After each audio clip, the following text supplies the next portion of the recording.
कक्षा 12 में महत्वपूर्ण चैप्टर्स हैं उनको हम डिस्कस करेंगे। और मेरे इस चैनल पर जितने भी लेक्चर्स मैंने डाल रखे हैं, जितने भी मैंने वीडियो अपलोड किए हैं, चाहे वो 10th क्लास के हो या 12th क्लास के हो, या नीट स्पेशल का बैच भी एक चल रहा है, उसमें भी जो इम्पोर्टेंट वीडियो है, वो जितने भी वीडियो हैं वो अब सभी के लिए महत्वपूर्ण है। चाहे आप किसी भी एग्जाम की तैयारी करें, किसी भी कॉम्पिटिटिव एग्जाम की तैयारी करें, उन सब के लिए महत्वपूर्ण है। तो आप उन्हें वन बाय वन अच्छे से देखें, समझें, और यदि आपकी कोई क्वेरीज हैं तो कमेंट बॉक्स में से कमेंट करें। आइए इस वीडियो को हम आप अंत तक देखें, और आपको अच्छा लगे तो लाइक, शेयर और सब्सक्राइब करें, और कमेंट में जो भी मैं क्वेश्चन पूछता हूँ उसके आप आंसर जरूर दें, ताकि मैं और नए नए क्वेश्चन आपके सामने रख सकूँ। चलिए, लास्ट हमने माइग्रेशन में टाइप्स ऑफ माइग्रेशन यानी प्रवास के प्रकार हमने पढ़ लिए थे।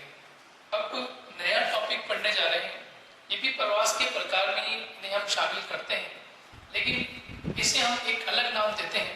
और अलग नाम क्या देते हैं? इसे हम कहते हैं राष्ट्रीय और अंतर्राष्ट्रीय। राष्ट्रीय व अंतर्राष्ट्रीय प्रवास। राष्ट्रीय व अंतर्राष्ट्रीय प्रवास मतलब नेशनल और इंटरनेशनल माइग्रेशन। नेशनल और इंटरनेशनल माइग्रेशन क्यों होता है, इसके पीछे क्या कारण है होने के पीछे, इसकी हम चर्चा करेंगे। क्यों ये महत्वपूर्ण होता है, इसकी हम चर्चा करेंगे। उससे पहले, इसको शुरू करने से पहले मैं आपसे एक पॉइंट डिस्कस करना चाह रहा हूं, और वो पॉइंट है, देखिए माइग्रेशन में जब हम पढ़ते हैं माइग्रेशन को, तो माइग्रेशन में हमने शुरुआत की थी, एक बात थी उत्प्रवास और एक होता है आप्रवास। आपको अच्छे से याद होगा, हमने उत्प्रवास और आप्रवास दो इन शब्दों की चर्चा की थी, ठीक है। एक होता है इमाइग्रेशन, एक होता है इमाइग्रेशन। तो ये दोनों होते क्या है, इसकी हमने चर्चा की थी, ये आपको अच्छे से पता होगा। ये तो बताया था मैंने आपको, इसको हम कह सकते हैं एक्सपोर्ट, हालांकि इसका जो वर्ड है उसको हम बोलते हैं इमाइग्रेशन।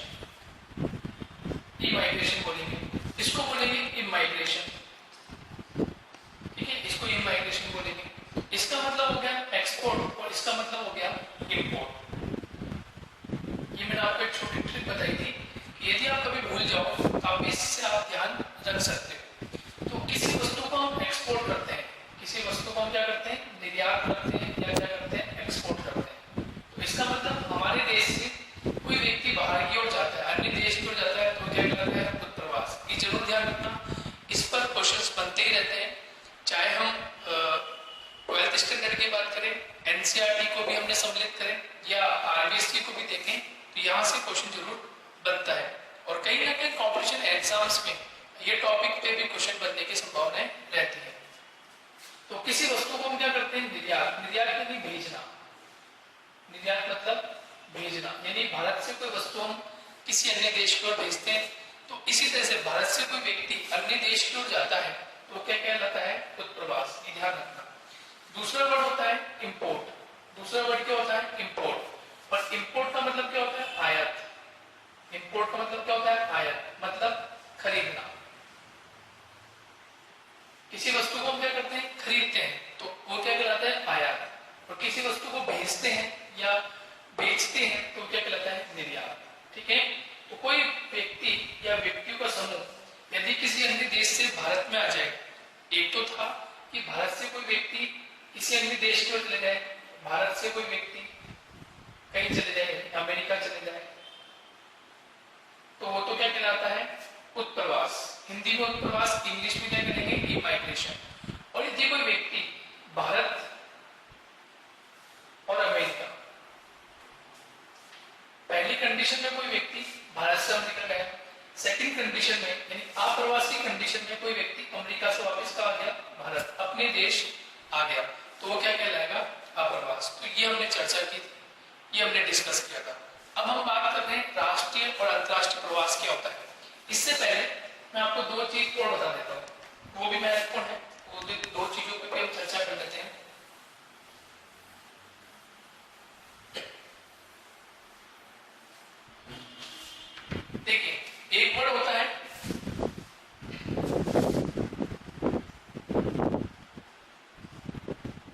प्रतिकर्षक कारक, ठीक है, प्रतिकर्षक कारक।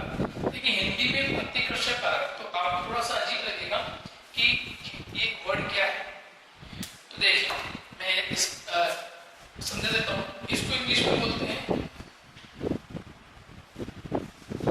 Push factor. इंग्लिश में क्या कहते हैं? Push factor.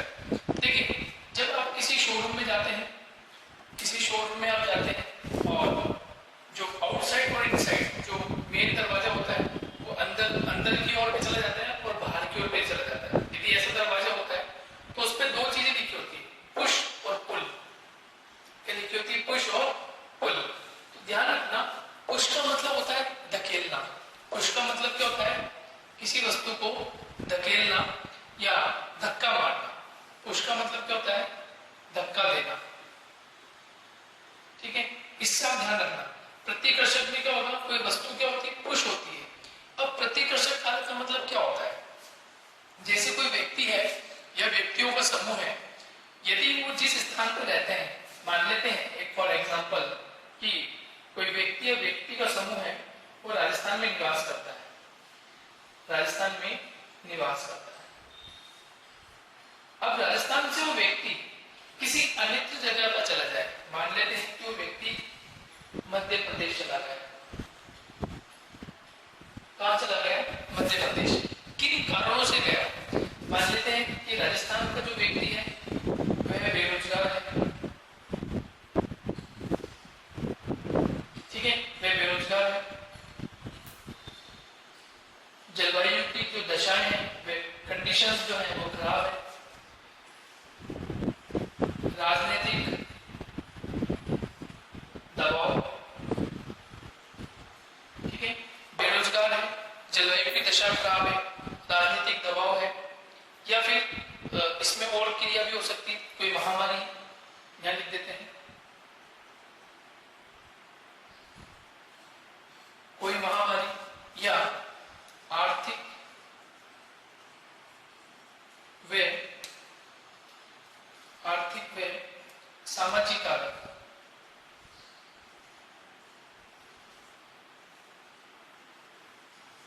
ठीक है, देखिए नंबर 1 बेरोजगारी के कारण, जलवायु की दशा, बहुत अधिक गर्मी, राजस्थान में बहुत अधिक गर्मी रहती है, मानसून प्राय आता है लेकिन उतनी वर्षा नहीं कर पाता, तो जलवायु की दशा। राजनीतिक दबाव हो सकता है, पॉलिटिकल पार्टीज प्रेशर डालती है, वो हो सकता है। कोई महामारी हो सकती है, ठीक है। सामाजिक या आर्थिक कारक जो है, वे फैक्टर्स जो है वो कहीं ना कहीं उस व्यक्ति या व्यक्ति के समूह पर क्या डालते हैं? दबाव डालते हैं। तो वह व्यक्ति क्या करता है? किसी अन्य राज्य में चला जाता है, किसी अन्य राज्य की ओर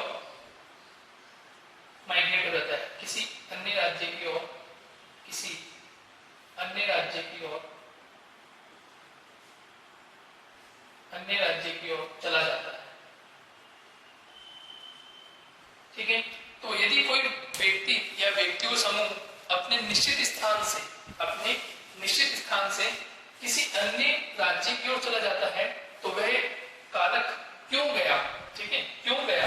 क्योंकि ये जो सब कारक उसे प्रॉब्लम क्रिएट कर रहे थे कि किसी अन्य राज्य में सभी कंडीशंस उसके फेवर में रही, तो वो ये सभी कारक उसको क्या कर रहे हैं? पुश कर रहे हैं, ठीक है, पुश करने की क्रिया कर रहे हैं।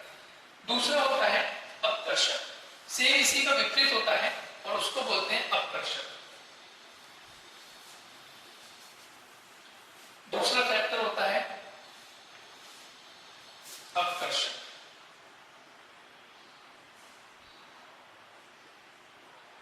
अपकर्षक कारक इंग्लिश में बोलते हैं इसे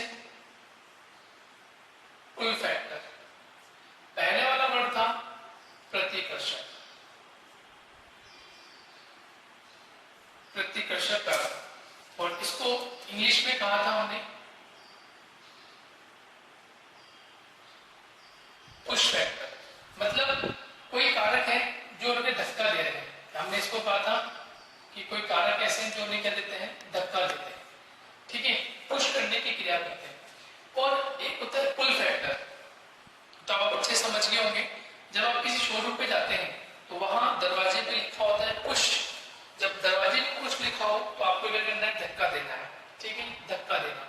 और यदि किसी दरवाजे पे लिखा हुआ है पुल, पुल मतलब अपनी ओर खींचना, मतलब अपनी ओर खींचने का मतलब क्या हो गया, आकर्षित करना।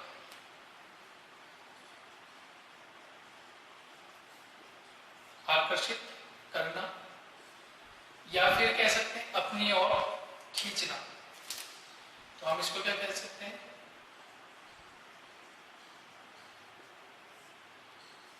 खींचना। तो वो तो हो गया धक्का देना, और ये होता है खींचना, तो अपनी ओर उसको आकर्षित करना। तो ये जितने भी कारक हैं जो अभी हमने चर्चा की, जैसे बेरोजगारी है, ठीक है, महामारी है,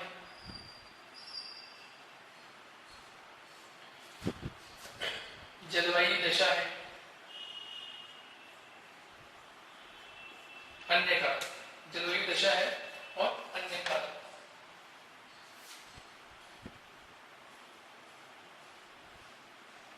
ये सभी क्या कर रहे हैं, उसे पुल कर रहे हैं, उसे क्या कर रहे हैं, पुल कर रहे हैं। यानी ये सारी कंडीशन मान लेते हैं, ये सारी कंडीशन सामाजिक आर्थिक गतिविधियां हैं, महामारी है, जलवायु है। यदि मान लीजिए वहां महामारी नहीं हो, मान लेते हैं, यानी वहां बेरोजगारी भी नहीं हो, ठीक है, वहां महामारी या कोई बीमारी भी नहीं हो, जलवायु की दशा भी अच्छी हो, ठीक है। अन्य कारक यानी जैसे आर्थिक गतिविधियां, आर्थिक व सामाजिक गतिविधियां, सामाजिक गतिविधियां भी अच्छी हो, तो वह व्यक्ति क्या करता है, उस राज्य को छोड़कर, जहां वह निवास कर रहा है, उस राज्य को छोड़कर अन्यत्र राज्य की ओर पलायन कर जाता है, उसको बोलते हैं पुल। यानी कि ये सभी कंडीशन अच्छी हो तो आकर्षण का कारण होगा, पुल फैक्टर का काम होगा। कोई भी राज्य में यदि सभी कंडीशन फेवरेबल है, अच्छी कंडीशन है, रोजगार मिल रहा है, महामारी नहीं हो, जलवायु की दशा भी अच्छी हो, तो दूसरे राज्य से लोग पलायन कर जाएंगे। और यदि पुश फैक्टर में क्या होगा, प्रतिकर्षक कारक का मतलब क्या होता है कि यदि किसी राज्य में ये सभी कंडीशन अच्छी है और कोई व्यक्ति राजस्थान का है या अन्य राज्य का है और उसको अपने राज्य में ये सभी कंडीशन अच्छी नहीं लगती है, तो वे व्यक्ति क्या करेगा, किसी अन्य राज्य की ओर चला जाएगा, माइग्रेशन उसका हो जाएगा। ये हो गया पुश फैक्टर, ये हो गया पुल फैक्टर, ये आप जरूर। चलिए नेक्स्ट, दो चीजें हमने पढ़ी, एक होता है प्रतिकर्षक प्रवास, प्रतिकर्षक किसे कहते हैं, एक होता है आकर्षक यानी पुल फैक्टर और पुश, पुल फैक्टर और पुश फैक्टर के बारे में चर्चा कर ली। अब हम चर्चा कर रहे हैं राष्ट्रीय और अंतर्राष्ट्रीय प्रवास। इसमें से नंबर 1 हम पहले चर्चा कर लेते हैं, अंतर्राष्ट्रीय प्रवास।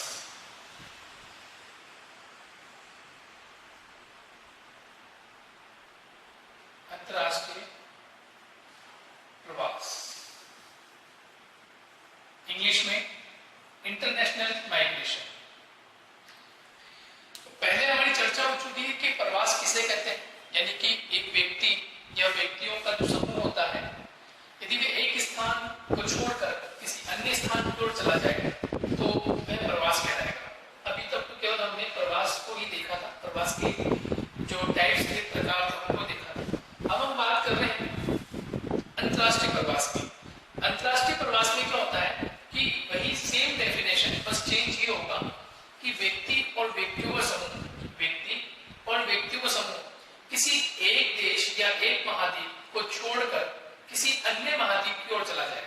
किसी व्यक्ति या व्यक्तियों का समूह एक महाद्वीप को छोड़कर अन्य महाद्वीप की ओर चला जाए तो वह इंटरनेशनल माइग्रेशन कहलाता है, यानी कि वह अंतर्राष्ट्रीय प्रवास कहलाता है।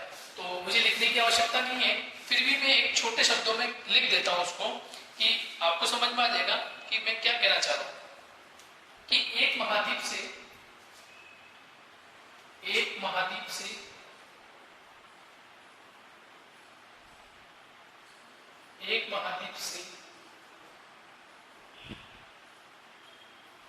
दूसरे महाद्वीप की ओर, एक महाद्वीप से दूसरे महाद्वीप की ओर व्यक्ति या व्यक्तियों के समूह का जाना, व्यक्ति या व्यक्ति समूह का जाना,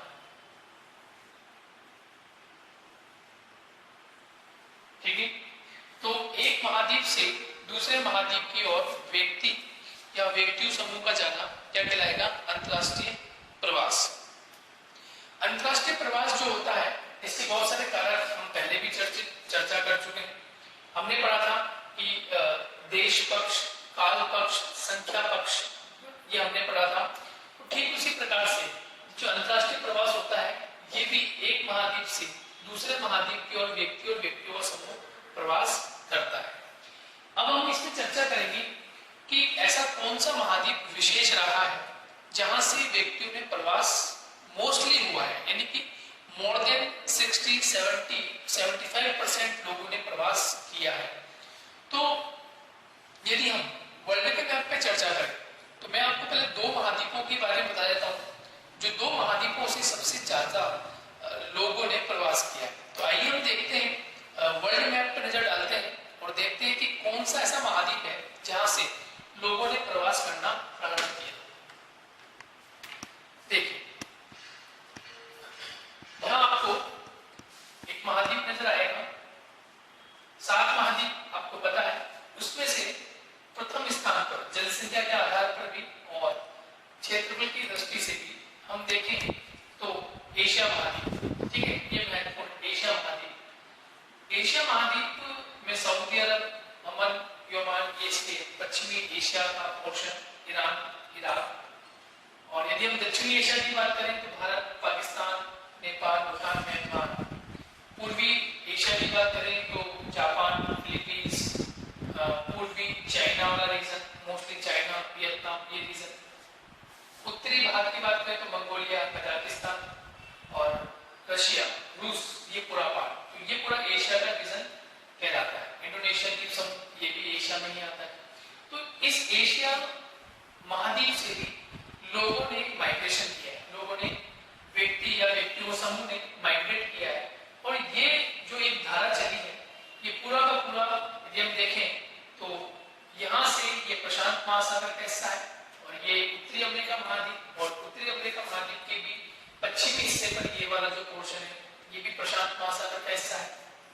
और यहाँ से लोगों ने इस वाले रीजन से, यहाँ से व्यक्तियों ने इस प्रशांत महासागर के इस तरफ से ये उत्तरी अमेरिका महाद्वीप की ओर और दक्षिणी अमेरिका महाद्वीप की ओर बनाए थे। एक प्रवास तो हुआ एशिया महाद्वीप से। एशिया महाद्वीप से ये जो प्रशांत महासागर का ये हिस्सा एशिया के पूर्वी हिस्से में आ रहा है और उत्तरी अमेरिका और दक्षिण अमेरिका का पश्चिमी हिस्सा जो प्रशांत वाला भाग या साउथ पैसिफिक ओशन के नाम से जाना जाता है, नॉर्थ पैसिफिक, इस रीजन से लोगों ने कहां की ओर माइग्रेट किए हैं। ये लोग, ये सभी के सभी लोग उत्तरी अमेरिका में दक्षिण अमेरिका की ओर चले गए। कुछ लोगों का जो प्रवास रहा वो द्वीप समूह जो है, इंडोनेशिया द्वीप समूह है, कुछ लोगों ने यहाँ पर भी प्रवास करना प्रारंभ किया। तो ये तो था एक महाद्वीप। और दूसरा महाद्वीप आप देख पा रहे हैं, यहाँ दूसरा महाद्वीप नीचे तो है अफ्रीका, और अफ्रीका के जस्ट उत्तर में आप देखेंगे और बीच में मेडिटेरियन सी यानी भूमध्य सागर, और भूमध्य सागर के जस्ट उत्तर में एक बहुत बड़ा महाद्वीप ये भी है और जनसंख्या की दृष्टि से तीसरे स्थान पर आता है। तो इस महाद्वीप से यूरोप महाद्वीप है इसका नाम, और इस महाद्वीप में विशेषकर जो उत्तरी पश्चिमी इस यूरोपीय महाद्वीप का क्षेत्र है या पश्चिमी यूरोपीय क्षेत्र है, यहाँ से माइग्रेट होकर लोग कहाँ की ओर गए हैं? उत्तरी अमेरिका की ओर लोग माइग्रेट होकर चले गए।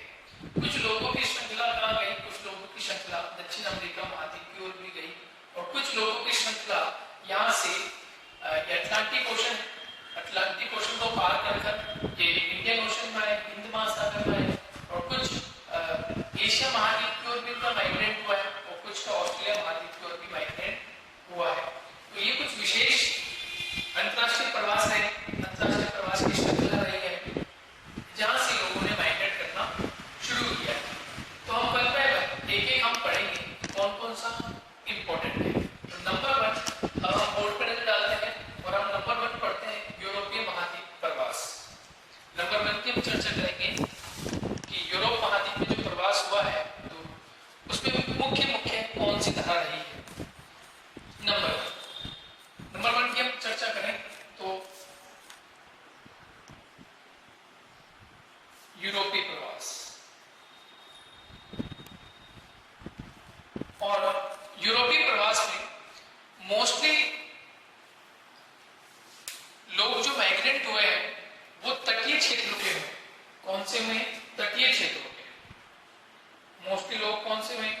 तटीय क्षेत्रों में। अब तटीय क्षेत्रों में कौन कौन से देश इस यूरोपीय महाद्वीप में आते हैं? सबसे पहले आता है ब्रिटेन, जिसको इंग्लैंड भी कहते हैं, ठीक है, पोलैंड, सॉरी जैसे जर्मनी है, फ्रांस है, स्पेन, पुर्तगाल है, नॉर्वे,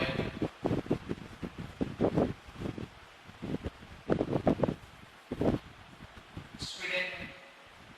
तो ये जो प्रमुख देश हैं जो इस यूरोपीय महाद्वीप के पश्चिमी सिरे पर स्थित है, पुर्तगाल, स्पेन, फ्रांस, जर्मनी, तो इन देशों ने माइग्रेट करना शुरू किया। और इन देशों ने जो माइग्रेट किया, इन देशों ने माइग्रेट करके दो स्थान मुख्य रूप से चुने।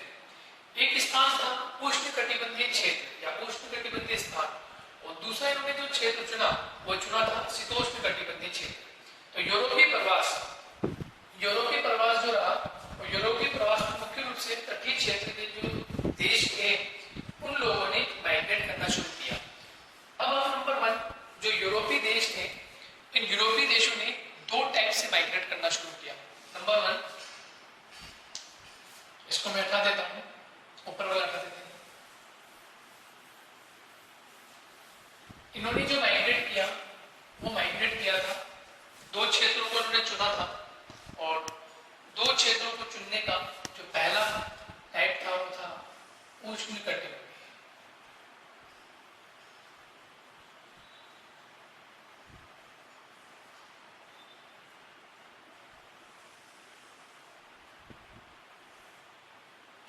कौन सा क्षेत्र चुना इन्होंने? उष्णकटिबंधीय क्षेत्र चुना। अब देखिए, उष्णकटिबंधीय क्षेत्र यानी कि यूरोपीय प्रवास, यूरोप के जो देश के यूरोपीय देश जो है, ब्रिटेन, जर्मनी, फ्रांस, स्पेन, पुर्तगाल, नॉर्वे, स्वीडन, इन लोगों ने जो प्रवास किया उस प्रवास के अंतर्गत पहला था उष्णकटिबंधीय। अब उष्णकटिबंधीय क्या होता है, थोड़ा सा हम इसको डिस्क्राइब कर लेते हैं, आपको समझ में आ जाएगा। देखिए, ये हमारी पृथ्वी है, यहाँ बता देता हूँ आपको, ये हमारी पृथ्वी है, और पृथ्वी के मध्य से एक रेखा गुजरती है जिसका नाम है भूमध्य रेखा। ये हम पहले भी चर्चा कर चुके हैं। भूमध्य रेखा से 23.5 डिग्री उत्तरी अक्षांश गुजरती है, और भूमध्य रेखा के दक्षिण में 23.5 डिग्री दक्षिणी अक्षांश गुजरती है। तो ये 23.5 डिग्री इसको बोलते हैं कर्क रेखा, और ये 23.5 डिग्री इसको बोलते हैं मकर रेखा,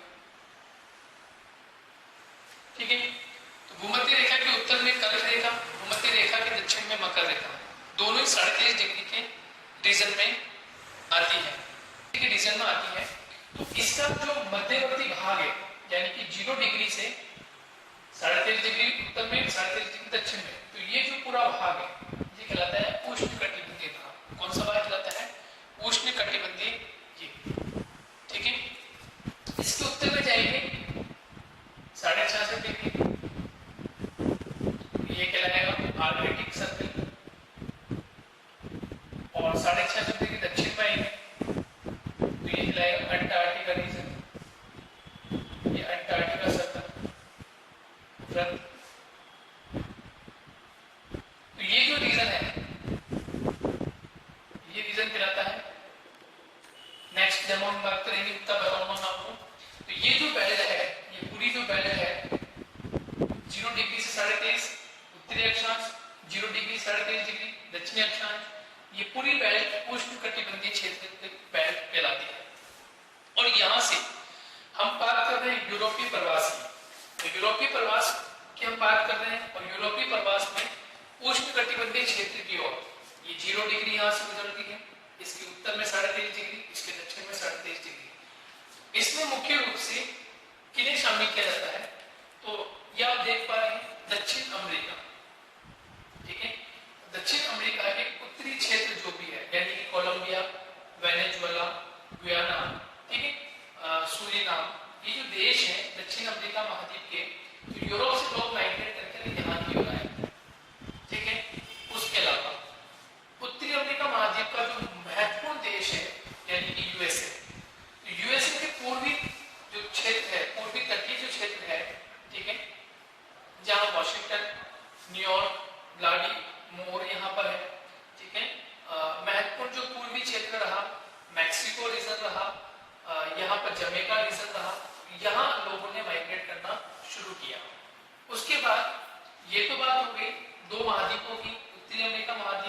दक्षिण अमेरिका महाद्वीप। लेकिन यूरोपियन देश के जो व्यक्ति थे या व्यक्ति को समूह था, उन्होंने इस अटलांटिक महासागर को पार करके, अटलांटिक महासागर को ऐसे जहाजों के माध्यम से पार करके और यहाँ इंडियन ओशन में आए, यानी हिंद महासागर में आए और हिंद महासागर के उन क्षेत्रों को चुना जो कि उष्णकटिबंधीय क्षेत्रों में आया करते हैं। कौन से क्षेत्र में? उष्णकटिबंधीय क्षेत्र।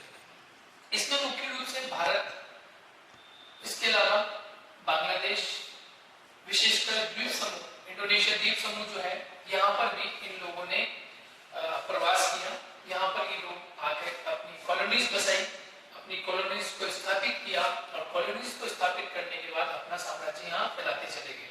और आपको याद होगा कि 1600 शताब्दी में जब 16वीं शताब्दी का आगमन था, उस समय इंग्लैंड की जो ईस्ट इंडिया कंपनी थी, वह भी व्यापार करने के उद्देश्य से इस अटलांटिक महासागर को पार करके और भारत में इसने प्रवेश किया था।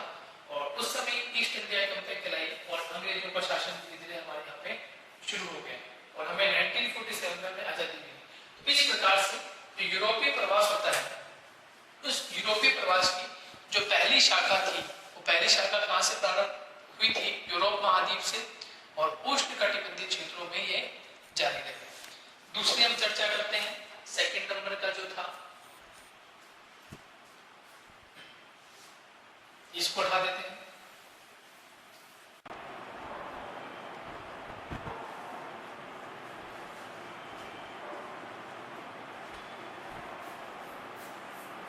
शीतोष्ण कटिबंधीय क्षेत्र या प्रवास।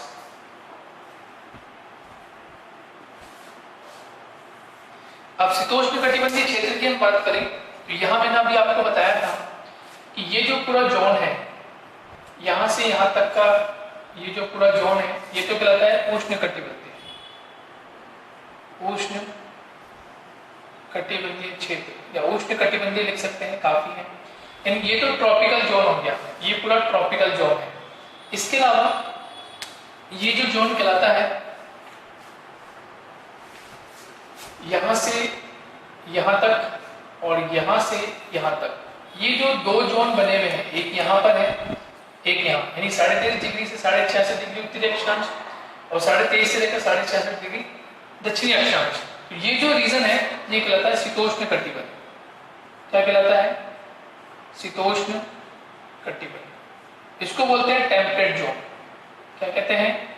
Temperate zone. कौन सा कटिबंध? शीतोष्ण कटिबंध। यानी कि वह देश जो 23.5 डिग्री उत्तरी अक्षांश से 66.5 डिग्री उत्तरी अक्षांश के मध्य आते हैं, या वह देश 23.5 डिग्री दक्षिणी अक्षांश से लेकर 66.5 डिग्री दक्षिणी अक्षांश के मध्य आते हैं, उन देशों की ओर यूरोपीय जो देश थे उन्होंने प्रवास किया और उन्हें कहते हैं शीतोष्ण कटिबंधीय क्षेत्र। यहां तक आपको समझ में आ गया। अब हम चर्चा करते हैं कि शीतोष्ण कटिबंधीय क्षेत्र मुख्य रूप से क्या क्या है। तो हम वर्ल्ड के मैप पे एक बार गौर करेंगे और वर्ल्ड के मैप में हम आपको बता देंगे कि मुख्य रूप से कौन से क्षेत्र है। अब देखिए, चर्चा हो चुकी थी पहले उष्ण कटिबंधीय क्षेत्रों की, अब चर्चा कर लेते हैं शीतोष्ण कटिबंधीय क्षेत्रों। यानी कि यहाँ से लगभग हम चर्चा करें भारत के संदर्भ में, तो भारत के मध्य से 23.5 डिग्री रेखा गुजरती है और ये अफ्रीका महाद्वीप है, तो अफ्रीका के उत्तरी भाग से और मैक्सिको के मध्यवर्ती भाग से 23.5 डिग्री। इस 23.5 डिग्री का जो ऊपरी छोर है, उत्तरी छोर है 66.5 डिग्री तक, लगभग यहाँ तक। इस रीजन पर यूरोपीय देशों ने माइग्रेशन किया और इनका मुख्य जो माइग्रेशन हुआ वो रहा कनाडा की तरफ, इनका माइग्रेशन अलास्का की तरफ, और यहाँ देखें तो चाइना की तरफ और रशिया की तरफ। इन लोगों ने यानी यूरोपियंस ने मोस्टली इनका माइग्रेशन कहाँ की ओर हुआ? मोस्टली माइग्रेशन इनका कनाडा की तरफ, अलास्का की तरफ, ग्रीनलैंड की तरफ, आइसलैंड की तरफ और यहाँ रशिया की तरफ इनका माइग्रेशन होना शुरू हुआ। और यदि हम दक्षिणी अक्षांश की बात करें तो 23.5 डिग्री रेखा जो है लगभग अफ्रीका के दक्षिणी भाग से और दक्षिण अमेरिका के मध्यवर्ती भाग से और ऑस्ट्रेलिया के मध्य से लगभग गुजरती है। तो इनका जो माइग्रेशन हुआ और इनका माइग्रेशन ऑस्ट्रेलिया की तरफ भी सबसे ज्यादा देखने को मिलता है, न्यूजीलैंड की तरफ इनको देखने को मिलता है। इन यूरोपियंस ने उत्तरी छोर पर जो माइग्रेशन किया वो Canada, Alaska, Greenland, Russian region जो है वहां माइग्रेट ये हुए। और फिर यूरोपियंस दक्षिणी गोलार्ध में ऑस्ट्रेलिया, न्यूजीलैंड, अर्जेंटीना यहाँ की तरफ इन्होंने माइग्रेशन प्रारंभ किया। इस प्रकार से यदि आपसे क्वेश्चन पूछे कि यूरोपियंस या यूरोपीय प्रवास जो हुआ वो मुख्य रूप से कितने कटिबंध में हुआ, तो आपको आंसर देना है 2 कटिबंध में हुआ। कितने कटिबंध में हुआ? 2 कटिबंध में। पहला कटिबंध क्या था? उष्ण कटिबंध। उष्ण कटिबंध के क्षेत्र कौन कौन से आप बता सकते हैं? यानी कि उत्तरी अमेरिका का पूर्वी छोर, दक्षिण अमेरिका का उत्तरी छोर, उत्तरी भाग, और यदि एशिया में जाए हम तो एशिया में भारत है, इंडोनेशिया द्वीप समूह है, दक्षिणी एशिया महाद्वीप का जो रीजन है मुख्य रूप से वहां पर इन्होंने माइग्रेट किया। और उसी तरह से शीतोष्ण कटिबंध क्षेत्र में भी यूरोपियंस का प्रवास हुआ। देखिए, प्रवास करने का मुख्य उद्देश्य क्या होता है? मैंने बताया कि प्रवास करने का मुख्य उद्देश्य रोजगार प्राप्त करना होता है, व्यापार करना होता है। तो यूरोपियंस लोग तो पहले से डेवलप थे, यूरोपियंस लोग थे वो पहले से डेवलप थे, तो उनका मुख्य उद्देश्य क्या था? व्यापार करना। और व्यापार करने के बाद किसी देश में अपने साम्राज्य को स्थापित करना और वहां पे शासन करना। तो यूरोपियंस मोस्टली उन कंट्रीज में या उन इंटरनेशनल माइग्रेशन ने उस कंडीशन में किया जो देश गरीब थे, जो देश पिछड़े थे, जिन पे किसी प्रकार का कोई डेवलपमेंट नहीं हो पाया, तो उन्होंने वहां जाके माइग्रेट किया, वहां जाकर उन्होंने रहे, वहां अपनी कॉलोनीज को स्थापित किया और धीरे धीरे वहां पर व्यापार करना शुरू किया। और व्यापार करते करते उन देशों को कैप्चर करके उन पर शासन करने लगे। और लंबे अरसे के बाद जब वहां की जनता जागरूक हुई तो वो धीरे धीरे उनको आजादी की तरफ लेके गए। तो इस प्रकार से हमने यूरोपियन प्रवास को पढ़ लिया, यानी यूरोप महाद्वीप के कौन कौन से देश थे जिन्होंने प्रवास किया। अब सेकंड हम प्रवास की हम बात कर रहे हैं, तो सेकंड प्रवास की जो बात कर रहे हैं वो सेकंड प्रवास की बात कर रहे हैं एशिया प्रवास, यानी कि यूरोपीय प्रवास के बाद हम आते हैं एशिया प्रवास कि एशियाई देशों में कहां कहां कौन कौन सा प्रवास हुआ, देखते हैं। तो इसको हम हटा देते हैं और अब हम बात कर लेते हैं एशिया प्रवास की।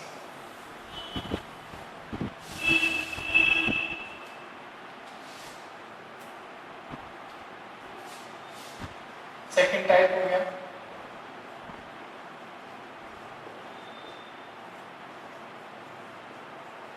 एशिया प्रवास। अब देखिए, एशिया प्रवास में जो मुख्य देश रहे वो एशिया प्रवास में, यदि हम एक बार वापिस एशिया महाद्वीप की ओर आते हैं, एशिया महाद्वीप में मुख्य जो देश रहे जैसे भारत, थाईलैंड, वियतनाम, तो इसमें जो महत्वपूर्ण है एशिया प्रवास में से इंडिया है, भारत है, थाईलैंड है, कंबोडिया है, म्यांमार है, आपके इंडोनेशिया द्वीप समूह है, चाइना रीजन है, जापान रीजन है, ठीक है।